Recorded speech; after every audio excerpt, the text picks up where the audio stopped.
it is a Let's Talk series. So we have 90 minutes together. What we're going to do, let me just tell you the format, is that each person is going to make about a 10-minute presentation. We'll have a little time after each presentation for a question specific to them. And then we're really hoping that we can end up with 30 to 40 minutes to get more conversations and comments from you in the audience that can come back to the panelists. Does that make sense? Is that good? So keep an eye on the clock. We'll try to around 4:45-ish or maybe at 5 we'll be able to make the switch over to really involving you. But there will be comments and questions. So what I'm going to do is I am going to read the bio of each person just before they speak. I thought if I do all four, you might forget who they are, not necessarily keep it straight. I couldn't. And so just want to let you know that format. I want to take a second and frame this conversation of what's happening in Fresno. So we have a housing crisis here. I assume you wouldn't be here today if you didn't think that. Our housing crisis is a little different from the housing crisis that you see in San Francisco or Los Angeles. That is really dependent or driven by the market conditions where the housing cost is just so high. Our crisis, while we're starting to see costs escalate and we're starting to see vacancy rates really drop and the availability of housing is becoming scarcer, it's also driven from income levels of family members or households seeking housing. So in Fresno, and you'll see this in a flyer that you have it at your seat, that we've seen a pretty dramatic drop in funding at the federal level and state level and city level in affordable housing. That's starting to change with investments through Governor Newsom's office, thankfully passed by the voters last year. That reduction in investment in housing and the low incomes that we have within our community has really created two things. We have a need for about 40,000 affordable housing units throughout Fresno County. And the second thing is very low and low income families are paying on average 72% of their income towards rent. So when you pay 72% of your income towards rent, it's pretty hard to pay for utilities, transportation, food, utilities, and many other things. So people are really faced with very tough choices. I'm really excited that Matthew Desmond and Fresno Public Libraries has joined up with us in Fresno State and Central California Legal Services. I get the CC in my head as Catholic Charities, so sorry about that. Central California Legal Services, we partnered up to bring Matthew Desmond to town to talk about eviction. Matthew Desmond likens eviction, the impact it has on Black women. It's equal to the impact that the criminal justice system has on Black men and men of color. And so we really want to have this conversation around this intersection of race and housing and how that is playing out in Fresno. And with that, it really comes to a couple of issues. It's about access to housing, opportunity to access housing. It's about the quality of housing that is out there, the condition that the housing is in, and so the ability for people to afford the housing. And so we have four speakers who are going to address different perspectives, including the issues around homelessness, which is a housing issue, and how that plays out within Fresno, particularly among the youth and transitional age youth in Fresno. So does that make sense? Is that what you all came for? Yeah. All right. With that, I'm going to start with our first speaker, who is Emmanuel Martinez. He is a data reporter for Reveal. Reveal is it's an amazing podcast. I bet you it's more than a podcast. Well, it's a radio show, and we also focus on in-depth investigative reporting, whether it's presented in the form of a radio, text story, or video documentary. So I listen to the podcasts. They're fantastic, ranging from all kinds of topics, from environment to science to redlining, as you're going to hear. So Emmanuel Martinez is a data reporter for Reveal, where he uses data, statistics, and programming to tell stories. His most recent work examines access to home ownership and mortgage discrimination. In the past, he has reported on missing persons and unidentified descendants cases, wildfires in the western United States, and water shortages in California's Central Valley. He's a graduate of UC Irvine. Emmanuel received his master's degree from the University of Southern California. You know, I'm a Bruin, so I probably should have stricken that, where he studied radio and data journalism. Prior to joining Reveal, he interned for KPCC, the Los Angeles NPR affiliate, where he helped reporters acquire, clean, and analyze data. Mr. Martinez is based in Reveal's Emeryville, California office.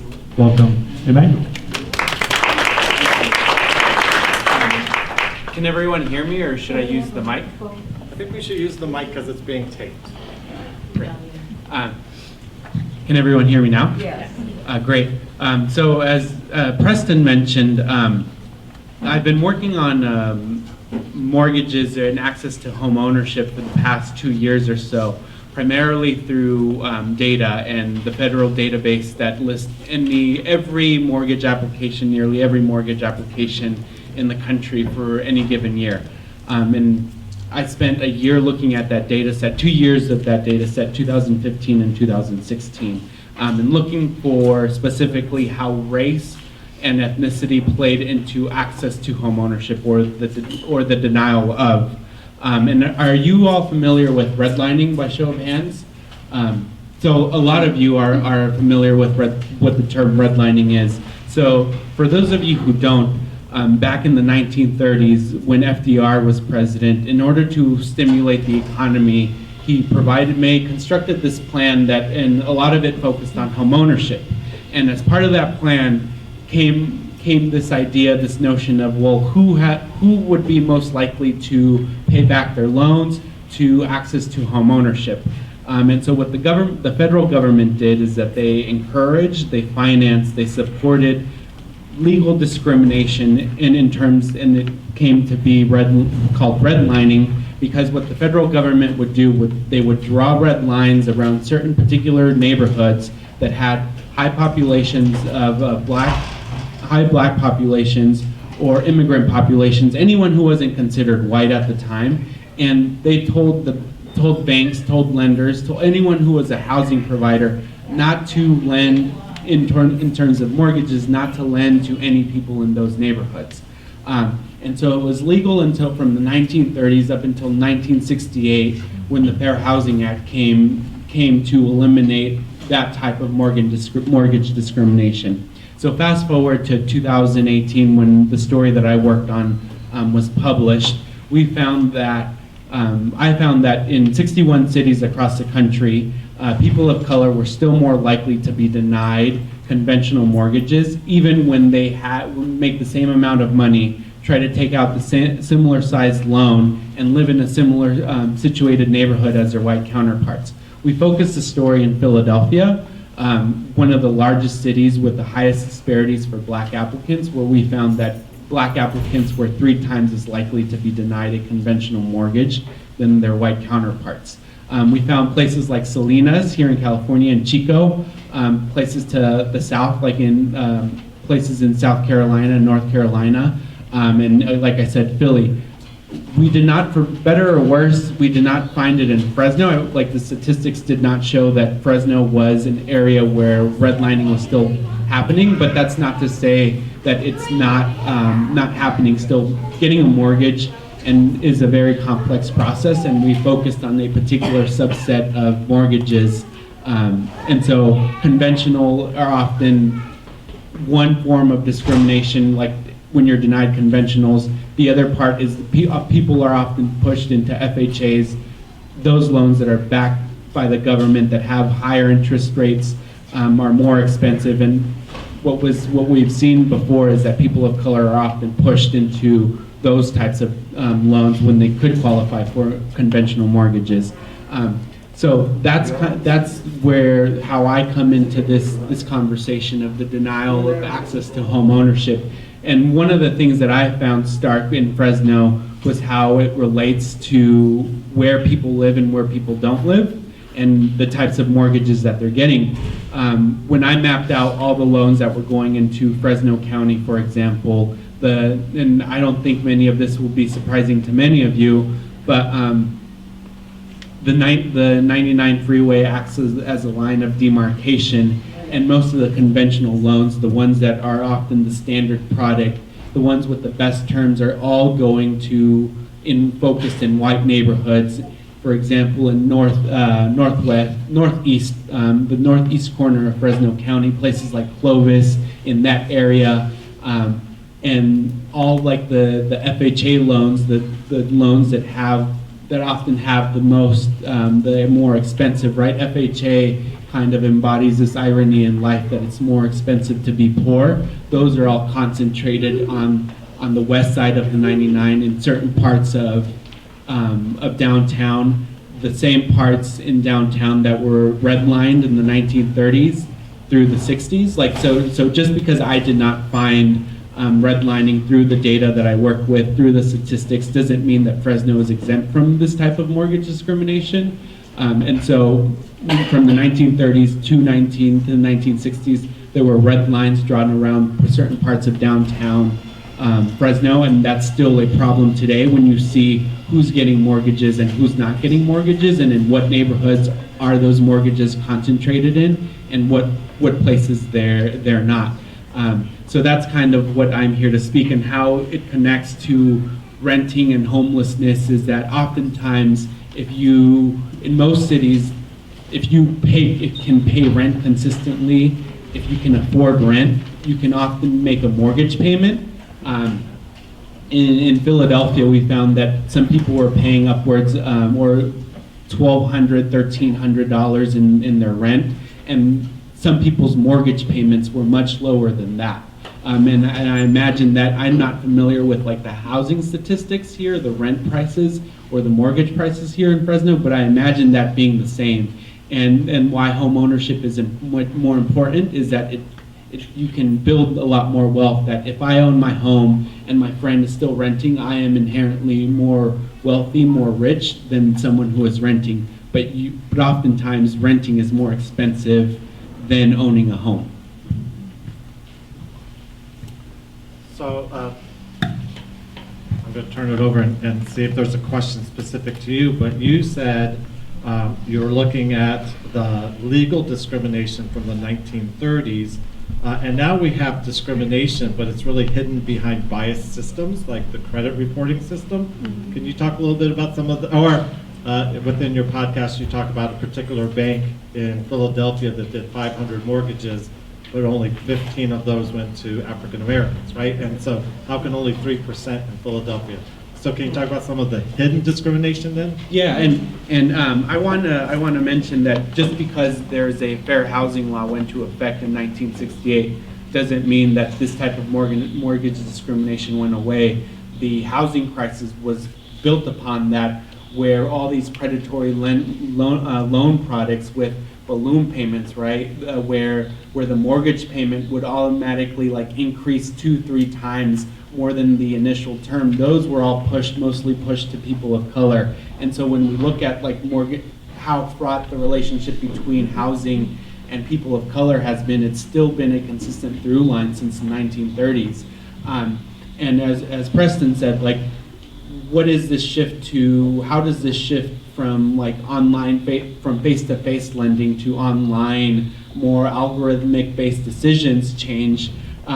There was a study that UC Berkeley did a few months ago that found that while algorithms are a little better in terms of making the yes/no decision than a face-to-face interaction when it comes to people of color getting mortgages, those algorithmic decisions are still charging people of color higher interest rates. People of color still have to pay more for their loans when they have the similar financial characteristics as their white counterparts, when those decisions are made by algorithmic decision makers, algorithms, equations, right, that like gauge people's ability to repay a loan. And why is that? Because these algorithms don't write themselves, people write them, right? And people have their own biases. And so those biases are then reflected into these decisions. Preston mentioned a bank in Philadelphia. It's a independent mortgage company. In Philadelphia, for those of you who don't know, it's almost half black and half white. And there was this mortgage company one of the largest lenders in Philadelphia called Trident Mortgage Company, and it's owned by Warren Buffett. But that company, like in 2 years, out of almost 1,200 loans that they made in Philadelphia, only 45 went to black people. And so what is their excuse that they cannot find black people in Philadelphia? And a lot of that has to do with like what is present and available in your neighborhoods, right?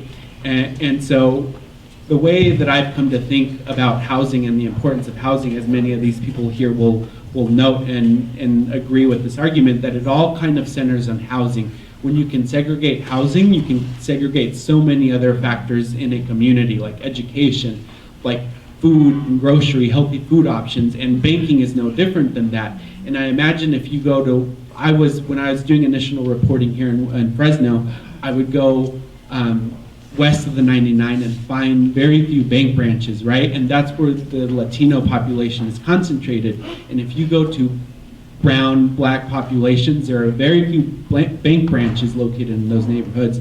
But if you go to the white neighborhoods, there's going to be a plethora, an abundance of bank branches, right? And so that's the argument that oftentimes that I would hear, that people of color inherently don't trust banks. But how can you trust something that doesn't exist in your neighborhood? It's paycheck loan. Instead it's the opposite, right? It's the predatory, the payday loans, those that are set up to make people default on the loans, and like their whole business model is set up on someone defaulting on that loan. So I'm more than happy to turn the mic over to someone if you have a question or a comment based upon what Emmanuel said, or a question for him. I'll come right to you.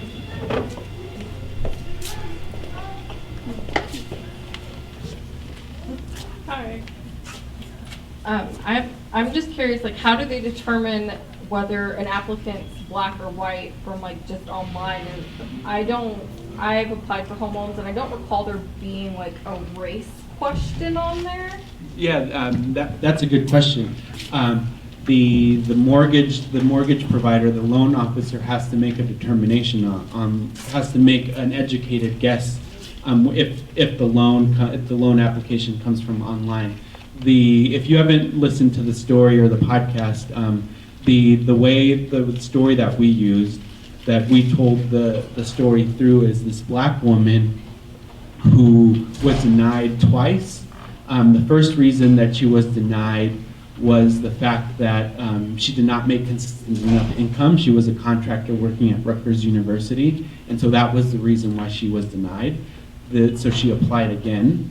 And this time she got a job working at UPenn, managing $1 million grant. And this time she was denied because they found an unpaid electric bill when she lived in New York from years ago. But she was making like $60,000 at the time. And it wasn't until her half-white, half-Asian partner came on the application and her partner was working part-time at a grocery store, making $144 a week. It wasn't until her partner came on the application of this black woman that she was able to get that mortgage, right? And so the question is, how does race come into play, especially when now a lot of the interactions that we have take online?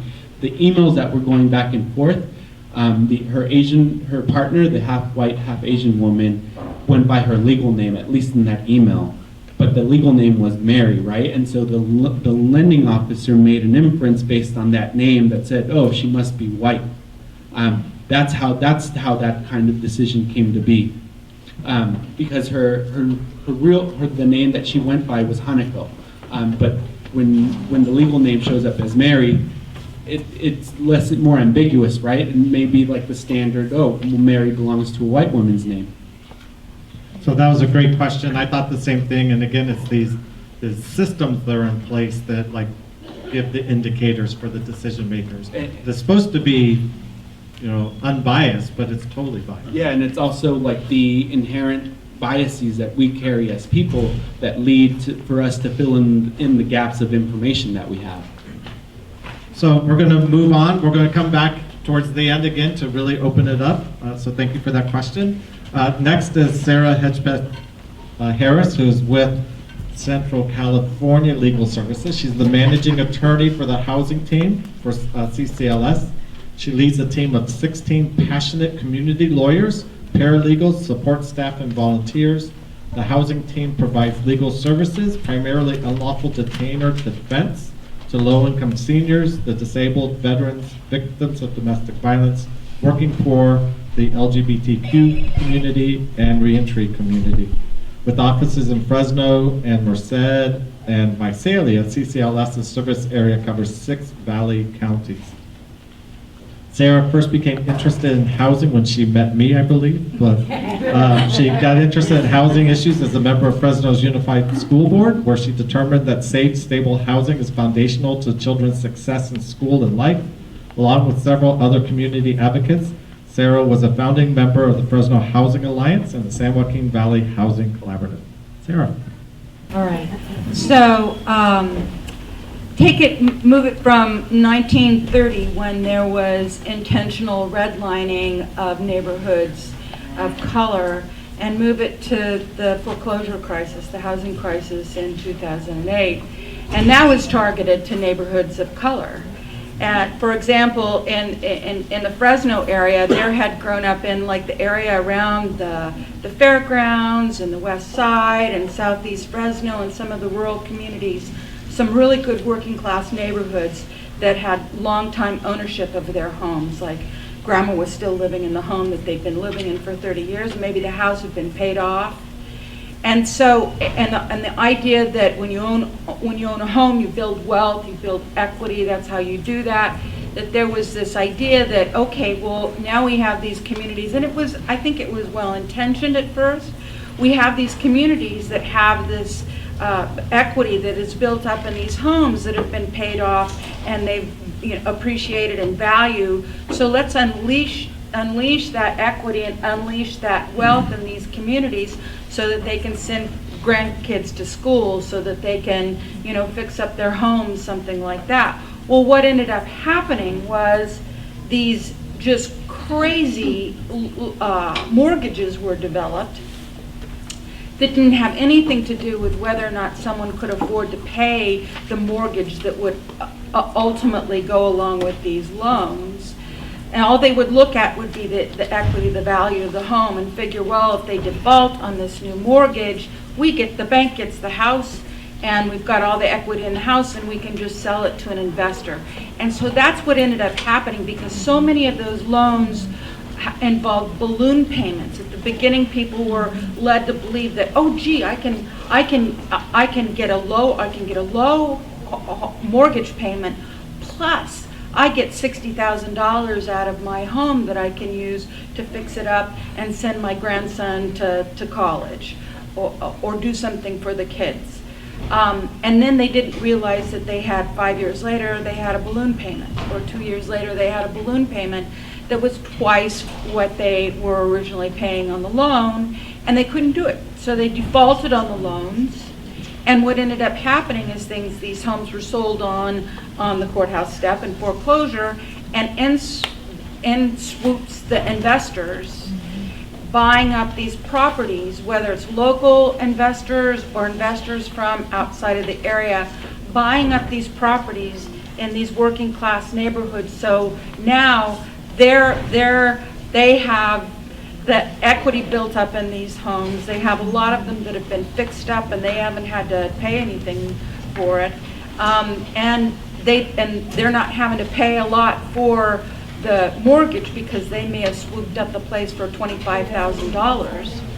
But it's a money-making deal, and this is what Eviction is about. Is it's the business. The business pattern that they utilize is that they get these properties for cheap, and then they can rent them. They don't have to do anything with them, and you rent them to people, and you rent them at high rental values. Oh, and so when people can't make that rent, then they're evicted. So that's where we get to evicted. It's the business of making money on the backs of tenants, and particularly poor people and people of color, because they don't have the same power in terms of wealth. So it's just a continuation of systemic institutionalized racism that we are experiencing in our communities. So that's some more background on Evicted. So what I want to talk to you about is I want to tell you just a little bit about what is involved with eviction. So, and I'm not going to ask people to raise their hand if you've been evicted, because it's one of those things that is like so many things, like bankruptcy or a lot of things that people experience every day just because life happens. But it has this stigma attached to it. And not only a stigma attached to it, but if you have an eviction judgment on your credit record, or if you're on one of the tenant screening agencies' lists, the chances of being able to find a place to live in just about anywhere is slim to none, because the inventory of rental housing, it's so competitive right now that we have clients that just, or like people who have vouchers, Section 8 vouchers, and they can't find any place. There's no place that they can afford to rent. You have seniors who are on fixed incomes of $1,200. I mean, that's it. You know, you're 69 years old, you work for a while, or maybe you just spent your life raising a family, and so now you're retired, you've got a fixed income, and for a while it was good because the rent wasn't too much. You were able to afford it, maybe 30%, maybe 40% of your rent. But now they're skyrocketing because the way the market is working is that rents are going up. So you get a notice. You get any kind of notice. It could be a three-day notice to pay or quit. That means that you haven't paid your rent, so you got 3 days to pay your rent or get out. Or it could be a 30-day notice for no cause. It's just you've lived here for less than half a year. I've decided I'm gonna, I want my family to live in it or something like that. So you get a 30-day notice, you're out. So if you don't do what the notice tells you to do, then what your landlord will do, if they want you out of there and they're not willing to work with you, is they file an unlawful detainer complaint in the court. Here it's a Fresno Superior Court. They'll file an unlawful detainer complaint. And backing up, the 3-day notice, it's served on you. It may be served by post, it may be personally served, but they got to serve it on you. And then they file an unlawful detainer complaint. And maybe they serve you with that unlawful detainer complaint.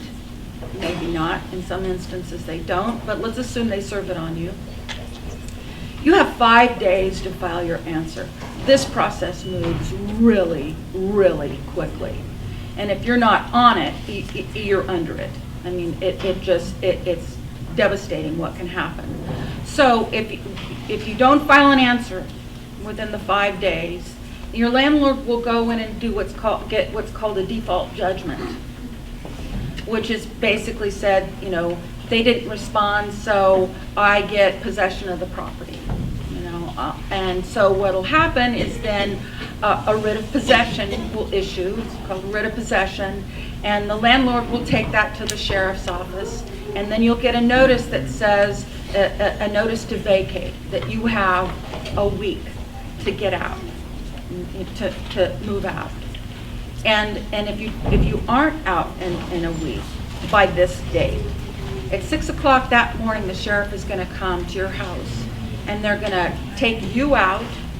They're going to change the locks, and if your personal belongings that are in there, you're not going to be able to get access to unless you work something out with the landlord. So this is it's a really devastating thing to happen, especially consider the idea of you having a single mom who's struggling to try and make ends meet. Your car broke down, you couldn't make it to work, medical bills, whatever, you weren't able to make the amount of money that you needed to make in order to make the rent and pay for the stuff that kids needed to go back to school or for Christmas gifts or medical payment or whatever. And now you find that you and your kids are being ripped out of bed and sent outside in the cold. We've also recently learned the Fresno County Sheriff's Department won't just come and take you out and change the locks. They will come in full tactical gear to do that. So it's a really traumatic thing that happens, eviction.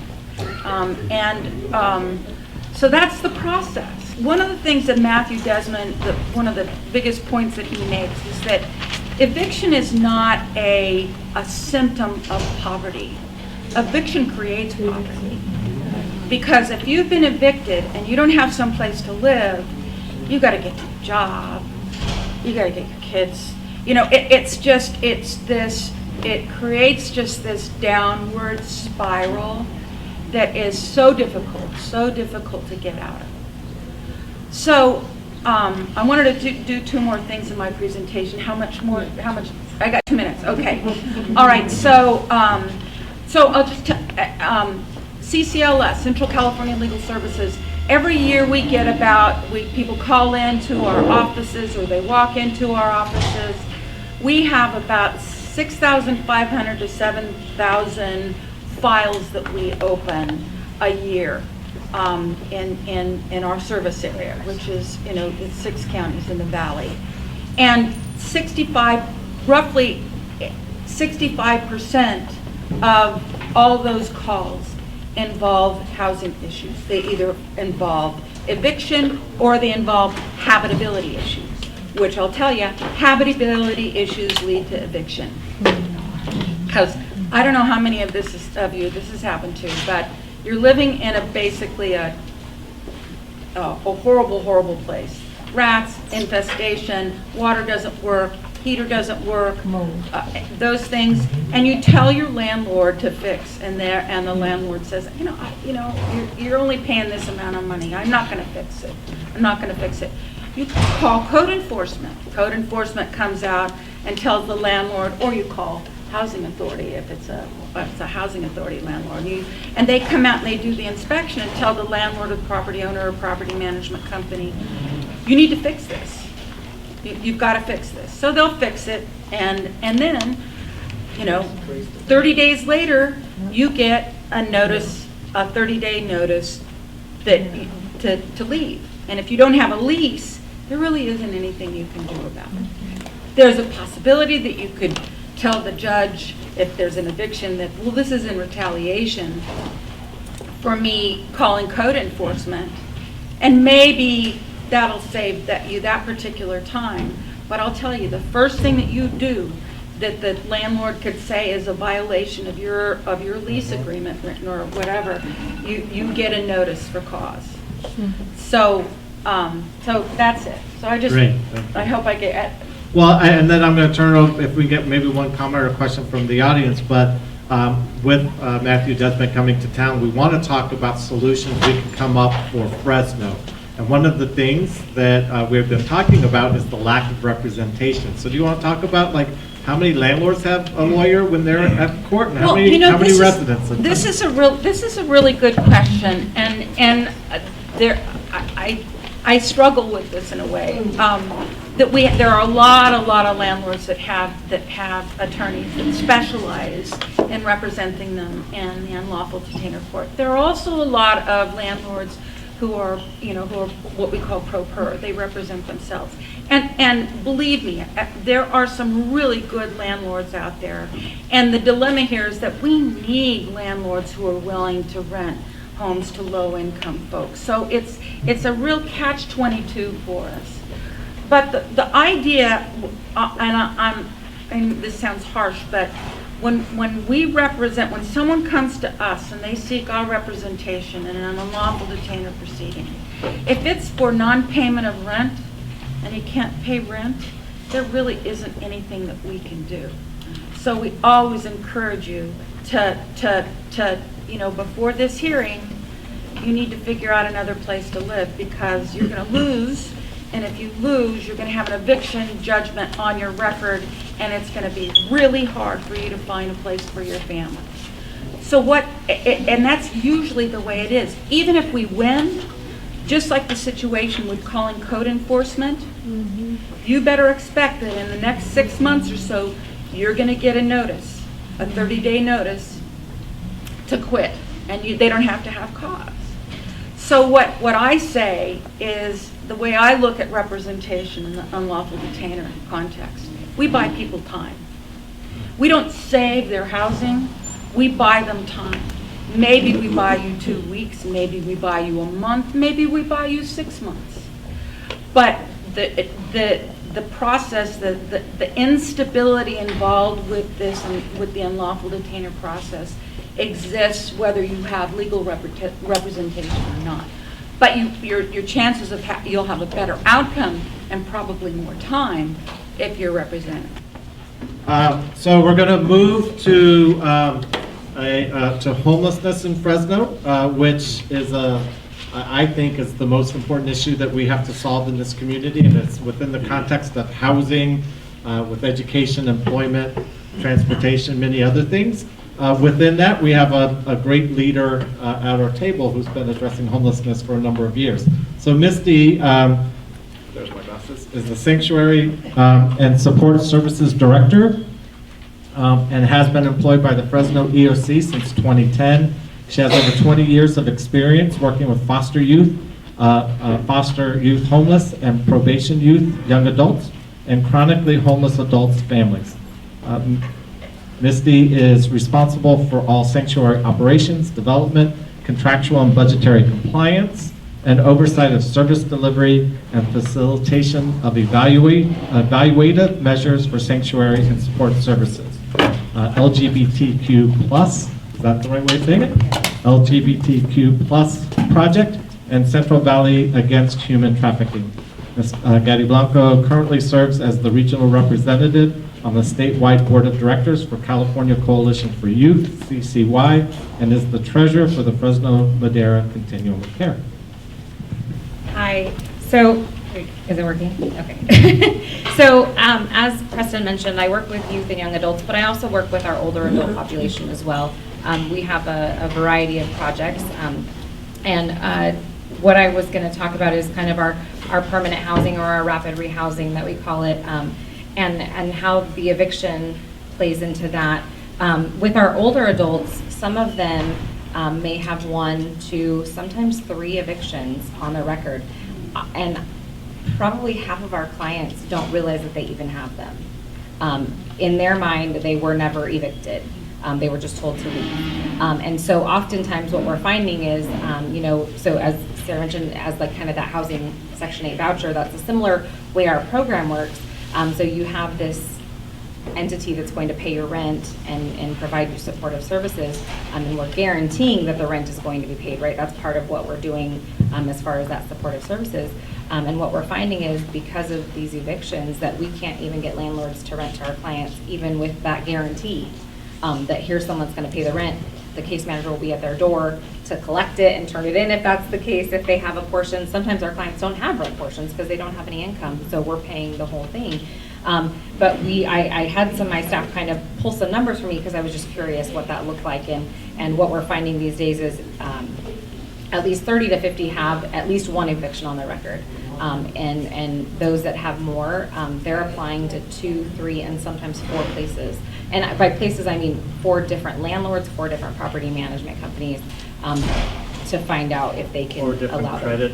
Credit, yes, exactly. And so what we've started, and this was kind of our learning curve, is that when we were talking to the clients and asking them, and they, some might say, well, I was asked to leave, we've done a little digging, because we wanted to be more educated so that when we did go to a landlord that we might know, we're saying, hey, we know they have this on their record, but we're willing to work with them. We've been working with them. We're going to make sure that this, we're going to try our best to make sure this doesn't happen again. And so sometimes we're successful and sometimes we're not.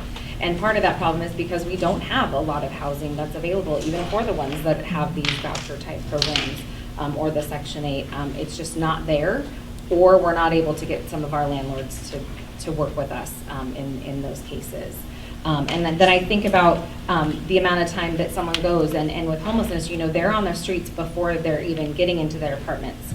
And so we've had clients go as long as 120 days, if not longer, where they've been approved to go into an apartment and they've not been able to find something. And so it's very limited resources. And then I look at my youth and young adults, and you add, and we've had some at 18 and 19 have an eviction on their record, but they now still have, an entire lifetime of trying to either rent or eventually get into home ownership, and the struggles that goes with. And the young adults already kind of have that barrier because they're young adults. As much as we'd like to say that doesn't happen, it does, and so we have landlords that just don't want to rent to them because they're young and they may not have the rental history. But again, if you have someone saying, I'm going to back their rent, I'm going to pay it, or we're here to help them, we're still finding those struggles. And then you add eviction on top of that, and it's even worse. How long does an eviction stay on your record? Is it 7 years? I was going to say 7 years. Okay, I was curious. So we're really, with our clients that we work with now that maybe don't have an eviction, or even if they have, but they've gotten into an apartment, as part of our program, we do our darndest to not get them another eviction on their record, right? So we have case managers that are out there sometimes daily with their clients, and I think that when I asked one of my staff, like, about what's the percentage of clients would you say you kind of saved from eviction, right? Where you've been able to convince the landlord not to evict them, continue renting to them, or let's just look for a new place so that, because we want to prevent something to go on their record. Maybe they've served a notice and we're trying to prevent that formal eviction. And one of them said at least 25%. And so, it's hard. It's not easy. It's not easy for the young people, and it's not easy for the older adults as well. And we want someone to be in a stable environment and stay there as long as they can. But we also recognize, as you mentioned, Sarah, that there's some good landlords and there's some not good landlords. And sometimes you don't always know until you get in there and you maybe have been with them for a while. Or with our clients, they get to choose where they live. We don't dictate which part of the city they live in, or if it's Fresno or Clovis or Madera even. And so we're willing to work with any landlord that they're willing to work with. And so sometimes we get into that situation where we don't know them as well. And so we're trying our best to try to convince them because we don't have that relationship with them. And sometimes that's what it is building that relationship with these landlords. And finding those landlords that are willing to rent, finding different landlords, not just using the same ones. But sometimes it's easy to go back to those ones that we know because we know that they're willing to rent to their clients as well. So you talked about the landlord incentives and some of the mitigation efforts. Can you talk a little bit about what I think the Fresno Madera Continuum of Care is doing some work to try to both attract landlords, but also to create some incentives? Can you talk a little bit about that? Yeah, so part of the Fresno Madera Continuum of Care, we are working on what we call landlord engagement, trying to seek out as many landlords as possible. Because sometimes a landlord could be someone that owns one little duplex, or maybe it's still someone who owns quite a few, but you just don't know the name. I've literally, and so have my staff, driven around to complexes and wrote down phone numbers and then turned around and called them back because they're not one that really advertises anywhere and it's not some big company name. And so part of what we call the FMCOC, or the Fresno Madera Continuum of Care, that's what we're working on, is engaging those landlords, explaining what our programs do, explaining how they can help, and really it's a training for the landlords. It's a training in kind of a customer service based situation, right? How to deal with individuals, how to work with several different individuals. Not everybody's the same. You could have a fourplex and literally all four are completely different. How to work with them, how to get them to work with each other, and so that they can sustain in that environment. One of the other things Preston mentioned is the mitigation, and one of the things that we hear from landlords is they're worried about renting to renters that have maybe evictions or other things on their credit, and what guarantee do they have, and why do they want to take a risk on maybe my client versus just some random person that's applying that looks much more appealing in their eyes. And so we're working on kind of developing some funds so that if, heaven forbid, an apartment gets trashed or destroyed, that maybe we're guaranteeing some funds at the end of that, or on the front end, what can we give you kind of to get you to rent to our clients? incentives, right? What can we give you on the front end, and then what can we guarantee you on the back end if something does happen? Thank you for being here. I advocate for our homeless veterans. That's people, they don't want to talk about them. We lose 22 a day. I took matters to my own hands. We need to support our veterans. They're sleeping on concrete. And to give you a little pointer, the point in time, if you do it in the summertime, you're going to get an accurate count because they're out there in numbers. 3,000 and counting, all of them. And 50% of them are homeless veterans. When are we going to start doing something for them? You know, it's a huge problem. With PTSD, they wait 6 to 9 months to see psychiatrists. They check out. And the 4 years that I've been on the ground, I became a champion for them because I'm not a veteran. It hurts. My dad is from overseas. So, these things, we got to take care of these people. Thank you. We have a lot of our clients are vets, are disabled vets. And a lot of times it's PTSD.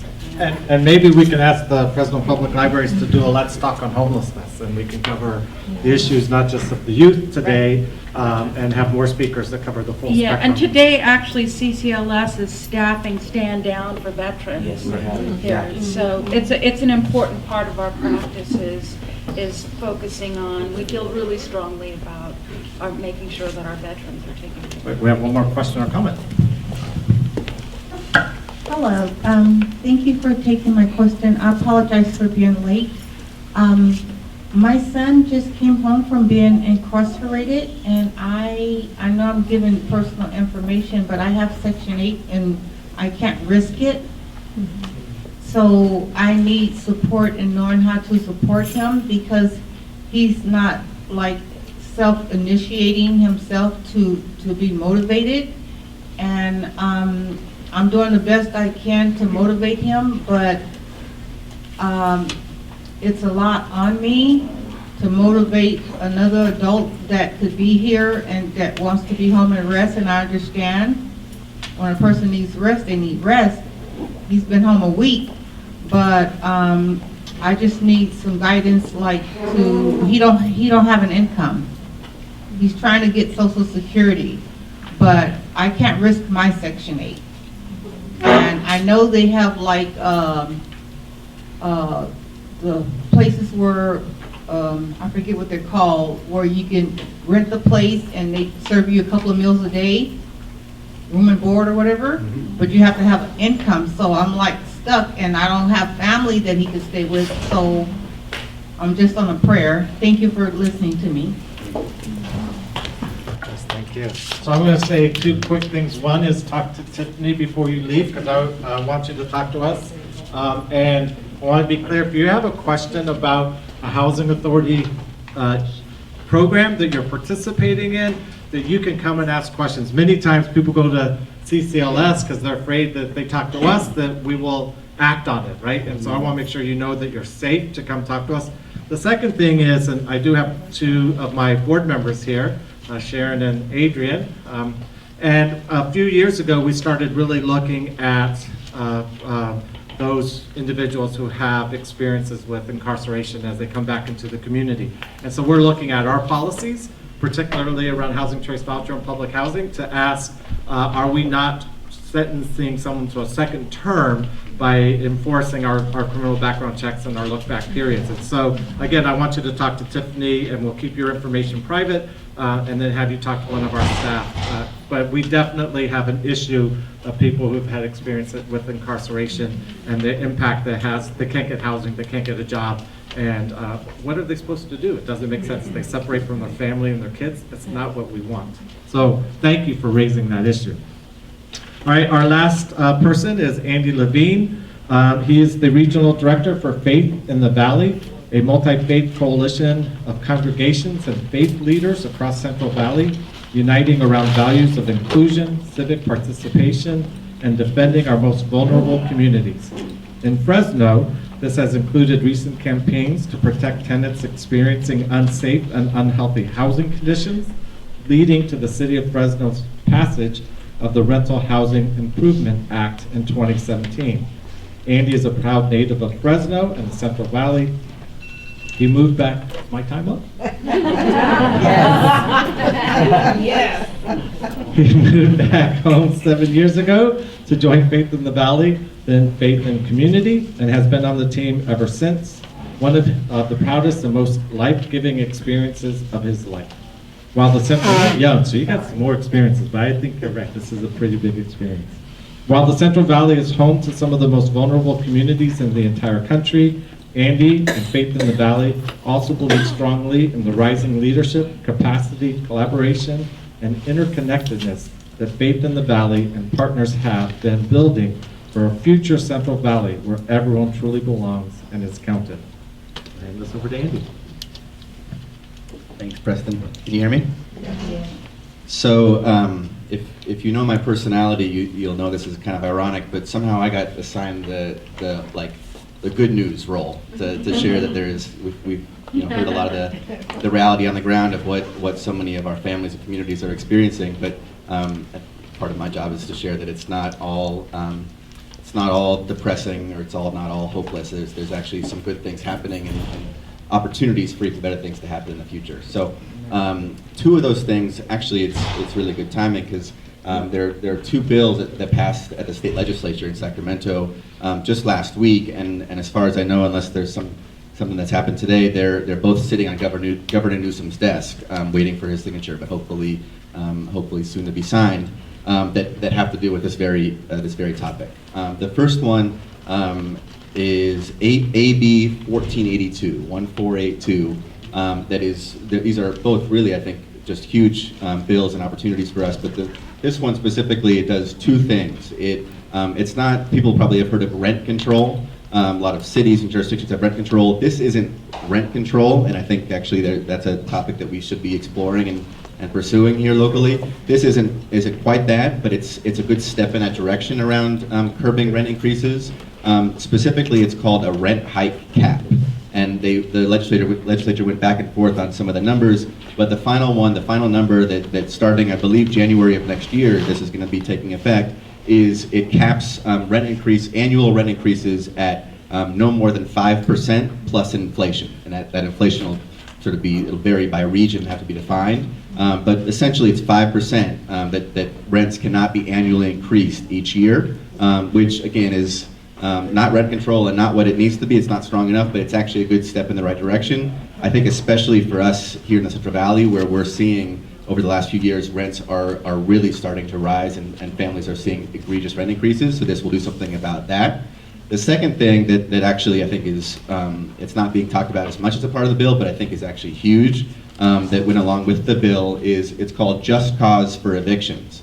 And so Sara referenced earlier that currently state law is, even if you have a lease, a landlord can actually legally evict you without cause as long as they give notice, depending on how long you've been residing there for. Just Cause for Eviction, which this will now take effect statewide, so including here in Fresno, will now going forward, I think again starting in January, will require that the landlord give cause for serving eviction notice. So they can't just say, we want to get somebody else in here and raise the rents. And that's actually what's huge about this being a part of this bill, is there was a risk before they included that in the bill, that the way the landlords could have gotten around the rent hike cap was to just evict the current tenant and bring in a new one to basically to charge whatever they want. And so this now will say, you can't just say you want to bring a new tenant, you can't say you just want to move in yourselves, although they can do that, they have to provide relocation support, but they have to have a cause, that you as the tenant broke some condition of your lease, whether it's activity or otherwise. And so that I think is huge in terms of protecting us from unjust evictions here in Fresno and all over the state.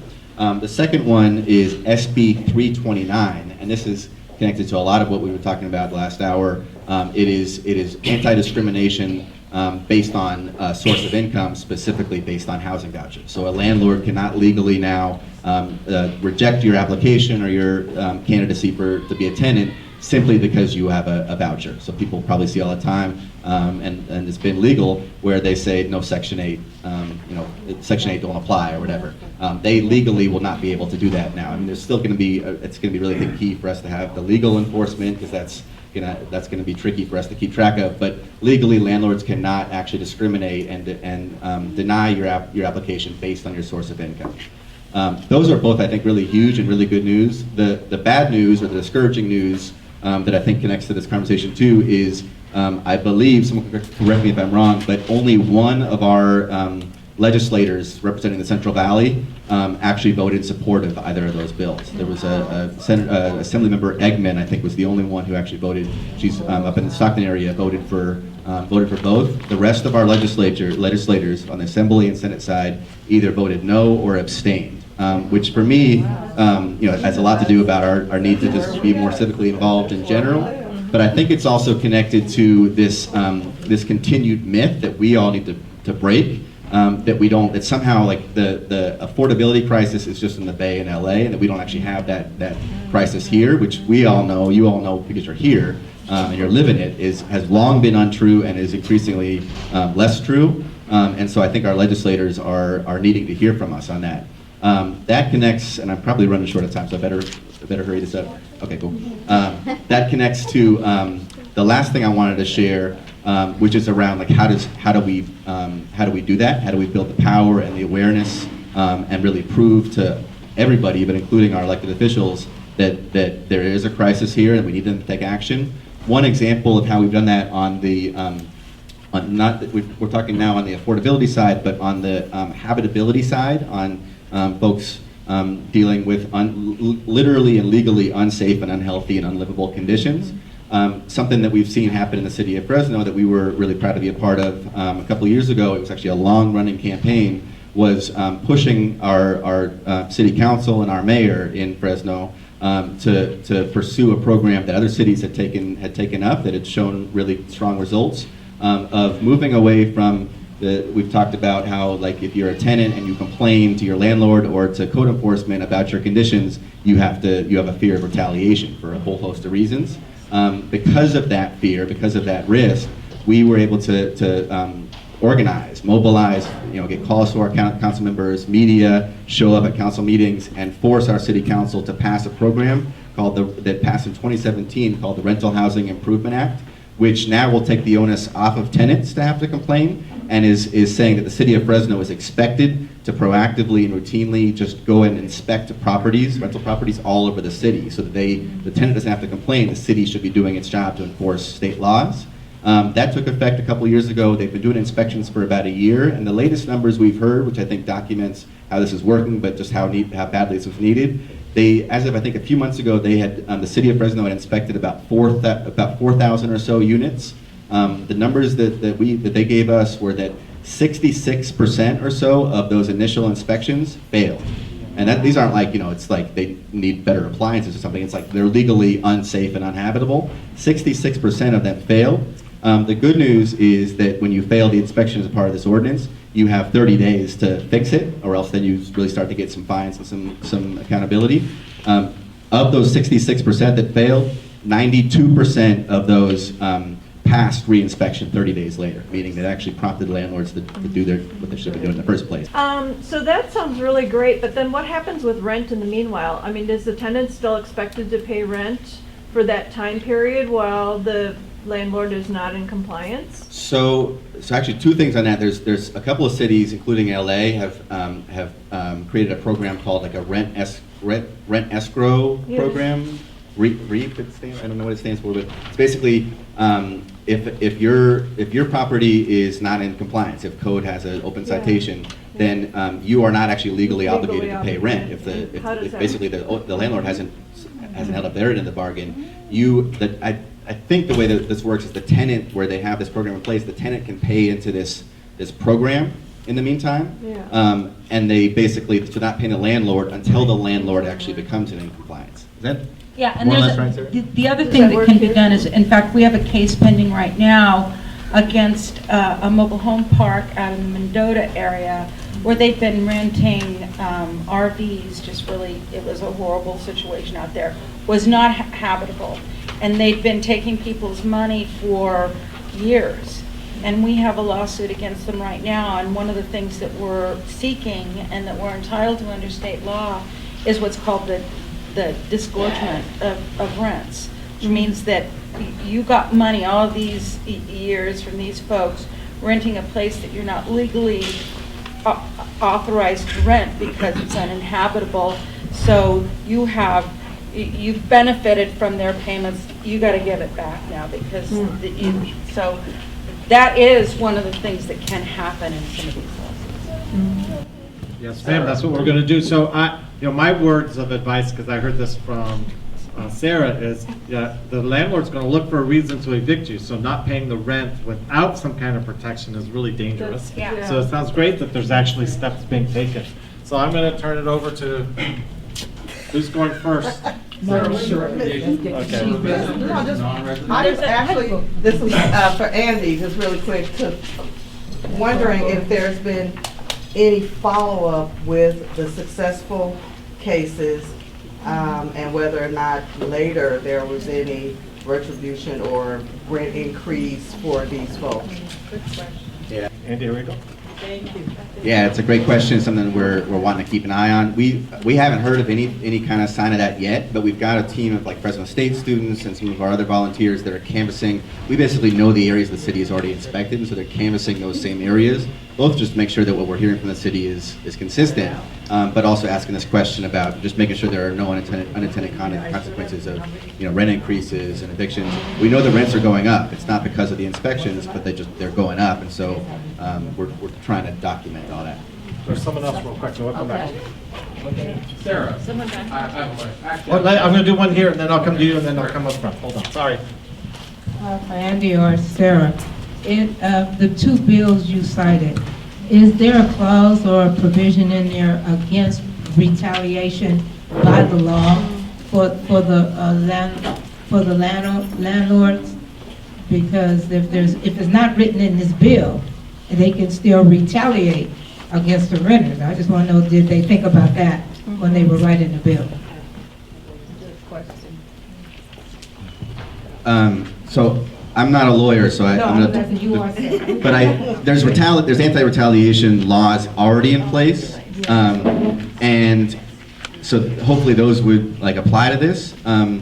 The only thing I would add to that is that the just cause for eviction part of AB 1482, that's retaliation certainly isn't a cause for eviction. So Or make it, calling code enforcement is not just cause. Okay. And the other thing, yes, there is anti-retaliation. There are anti-retaliation laws already on the books. It's just they're not real strong, and there's kind of what's called a presumption of retaliation if you get an unlawful detainer or a 30-day or 60-day notice within, I think it's 6 months of the. I have a couple of our attorneys here. There's a period of time that that the courts will look more closely at it, but it's still, if there's anything that you've done during that time that the landlord could say, the 3-day notice is for non-payment of rent, or because you violated a lease covenant or something like that. So it's still challenging. Can I add one more thing actually to it? Is for it's been mentioned earlier that some of this comes down to legal representation. So there's a lot of good laws on the books, but if you don't have a lawyer, I don't know the laws myself, and so I'm not going to be successful. And so one of the things that some cities have started to do and explore is actually providing public representation, funding to actually give you representation as a tenant to be able to fight a case if it's retaliation or something along those lines. And that's, to me, that gets to how do we organize as a local community to push our elected officials for things like that. You have a question in the back? yeah, hi, Sarah. What type of representation does CCLS provide for residents and non-residents regarding eviction? Regarding eviction, okay, so we receive our funding from the federal government, the Legal Services Corporation. And one of the conditions of our grant is that we can't represent people who are undocumented. So you have to be a citizen or legally here, some kind of documentation. So I guess that's what, So does that answer your undocumented question? individuals, do you refer them to any other agency that you work with? And Well, yeah, there's Centro La Familia does some help. They don't have attorneys that are representing, that I know of, that represent people in eviction cases, but no, you have to turn to pro bono attorneys in the in the community that are willing to help you for free. So it's a challenge. Also, are there any additional associations out there that you refer any of the individuals to that can get financial assistance to avoid eviction? Well, EFC we were for a while. Sometimes, and it may be the same pot of money, Catholic Charities or United Way might have some assistance like that. But the other thing that we're working on right now is that Self-Help Credit Union is here in town, and we're working with them to set up a small loan, kind of a gap loan to help people who are just,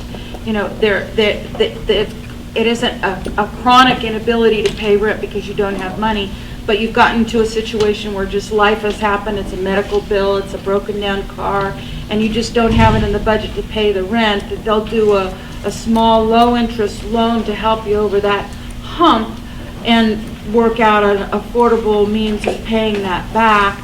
And they are also they'll do financial counseling, credit counseling, and one of the things they want to work on is you can use that relationship in order they'll help you rebuild your credit so that you can, it's not just we're going to give you some money, but we're actually going to use this loan so we can help you rebuild your credit. So that's what we're doing is in the works right now, but I understand that they do. I mean, that's the reason for self-help credit unions' existence, is to help low-income people when they need some help. So what do you recommend that the individual do as the first point of contact should they get a notice of eviction? Contact CCLS and open a claim? When you get an unlawful detainer complaint, you can call CCLS, but I'll tell you, we help low-income people. You have to be eligible for our services. So you have to be, typically it's 125% or below the federal poverty level. And I don't have the numbers in front of me, but I think it's for a family of 4, I think it's 30,000. You guys, I can't remember exactly what that is. So you have to be their eligibility requirements for our services. And I think you raised a really important question around undocumented people here in our community. And within the housing world, the mixed income rule that was proposed at the federal level that says if there's an undocumented person within a household, the entire household has to leave. That would affect something like 1,300 children who are citizens of the United States who would lose their housing. So I think the issues around and the threat that people feel and the fear that they have, it's really created this environment that I think is leading to really bad housing outcomes for people. I was just going to comment on the prevention that he had mentioned and the partnership that we had. It was very short term, but that, what we call homeless prevention pot of money is very limited all over. It was just something that kind of was dwindled down on a federal level coming down. But I will tell you that that's something that we've all been looking at and advocating for and trying to see kind of that middle ground and what that looks like and who needs that. And like Sarah mentioned, using self-help for maybe those initial incidents. But there is a need. There's just not funding available other than the limited that is right now.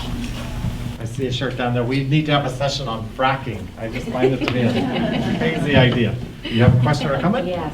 My question is directed to Andy. That law that they just passed, is that only for Fresno or for the whole state of California? The two bills I Yeah. started off there, it's all of California, so including Fresno, but it's everywhere. Yeah, because Oakland, that's where I'm originally from, rent up there like a 1-bedroom goes for like 23. Yeah. It's really high up there, and they're not even taking Section 8 vouchers. Yeah. So it applies there, here, statewide. Hi. Hi, is this mic work? Yeah. Just hold it close. Hi, Paul with Fresno Homeless Advocates, and I think CCLS does some great work, but for a few of us that are just a little too high in our income, 125%, we're at 126% or up. I just really would like to suggest the self-help law movement out of the Bay Area. From the early 70s, they produced a lot of great stuff, attorney named Moskowitz and others. Now, it could be a headache for CCL to come running in with a bunch of their ideas out of the books. You're not talking about the facts of your case, but if you want to learn about this or other areas of law, how to fight a traffic ticket or how to maybe form a nonprofit, I think we could use a few more here in the Central San Joaquin. They should be in this, these stacks over here and other libraries, just to get the background. It often helps if you're not in a lawsuit right away, but you're just taking time away just to take a real breath and just learn about a subject area of law. I think the whole community would benefit by that knowledge. Thank you. Thank you for mentioning that. If I could just say two things in response to that, is that we also, in some instances, will go up to 200% of the poverty level. That there's some waivers that are involved there, so we can do that. The other thing is that the self-help movement it's critical. It is absolutely critical to this work. And what we're in the process of doing, and we're actually working with the libraries, is that we're going to be making sure that every one of the libraries in Fresno County and hopefully beyond that has a really helpful packet, self-help packet that has to do with how you habitability, what do you do, how to answer a UD. So we recognize that we can't help everybody. There are so many people out there we can't even begin to with our staff, but we can help develop resources, written materials and self-help materials and know your rights materials and things that are on the web, and do presentations. We're doing presentations in the library, in the branch libraries, about know your rights for tenants. So we realize that a lot of this has to do with people just, you got to know what your rights and your responsibilities are. And you also need to know where you can get the resources so that you can help yourself if you're capable of doing that. But you can always call us and we'll try and get you the resources in order to be able to do that. For Mr. Martinez, I wanted to apprise him of the fact that some great work was done by Mr. Levine's organization, I think, to curb the number of payday loan services. So our local pastors have gone together, and I think we're successful in curbing, because the more of those there are, the more money that gets spent too quickly, and people find themselves unable to afford housing and other things. So we've had some success there, but still, if you go to the west of Highway 99, I'm not sure if you're going to find too many banking institutions out there. And so... But you will find a lot of payday loans out there. You will still find quite a few payday loans out there, as much as they've been curbed. They're plentiful out there. So I'm wondering, this is probably more a question for Mr. Levine, but what have you seen around the country, Mr. Martinez? What does the community do after that? How do you start a credit union? What kind of dialogue needs to happen so that people can get in that mode of being more responsible with their money? And this kind of goes in with the whole culture of trying to protect our money and watch out for the scam artists out there. Because I feel like if we develop that, we have more dialogue in the community, it kind of leads us.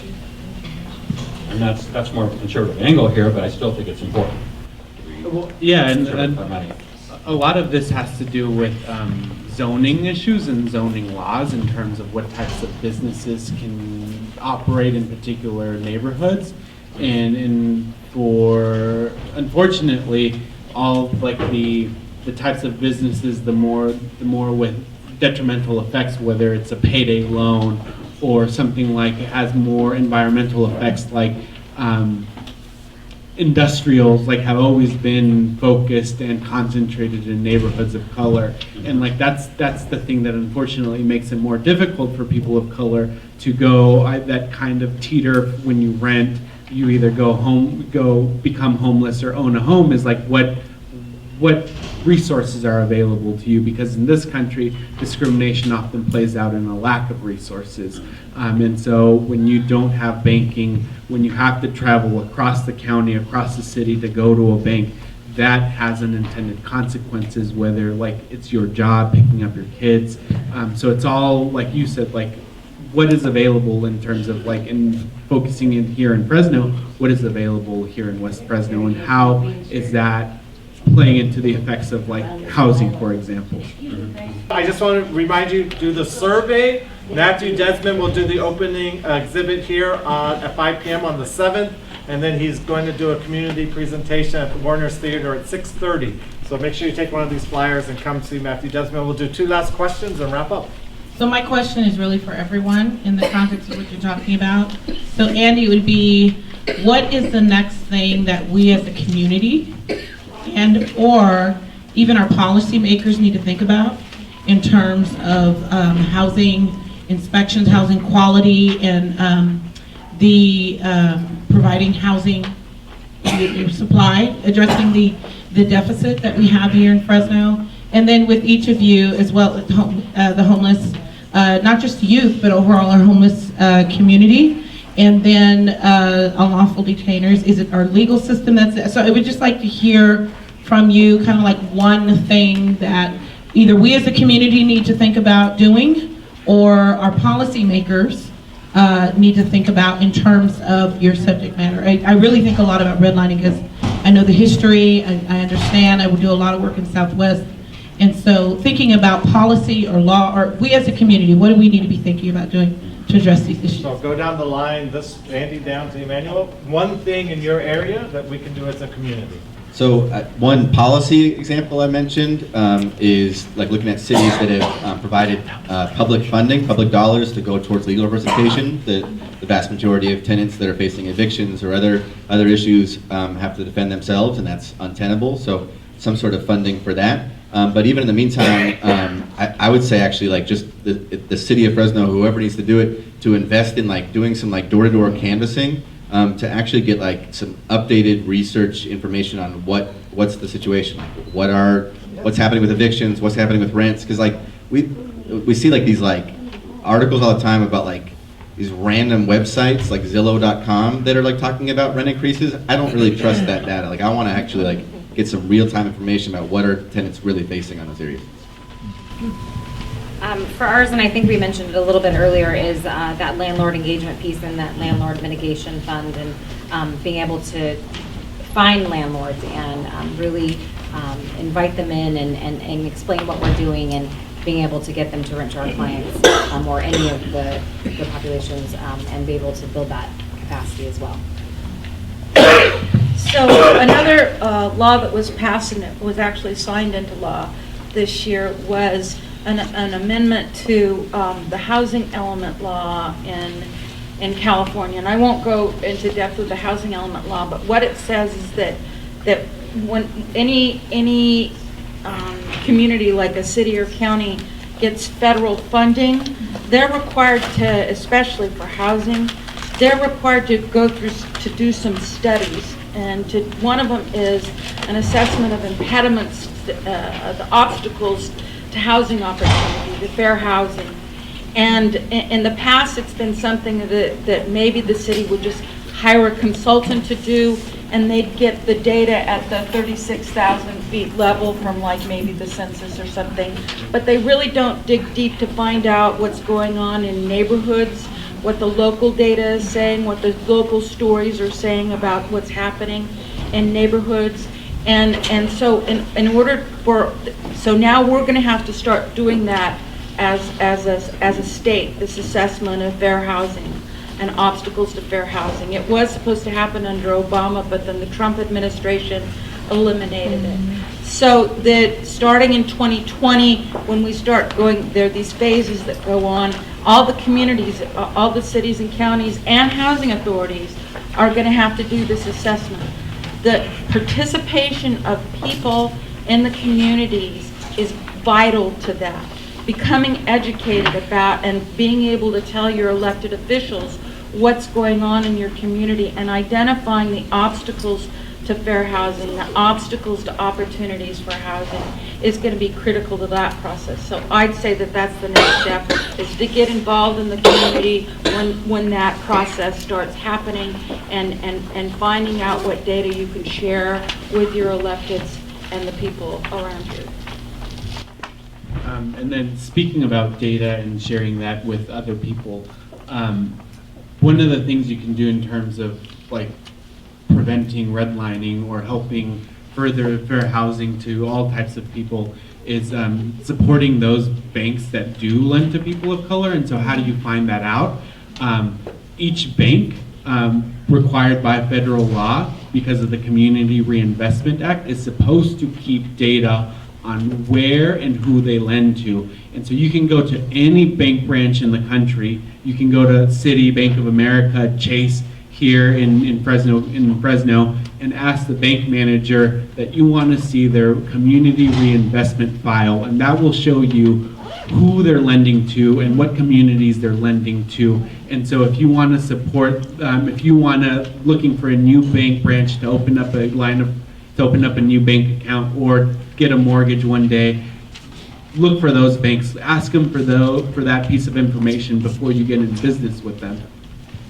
Text home to, do you know the number off the top of your head? I do not know the top. All right, so there is a number where you can text it. And then I think it's totally fascinating because I want to now change my bank based upon who does the best lending in this community. So thank you for that. I'm going to, there is, if you listen to the podcast, if you text home to a number, you'll get the data for Fresno.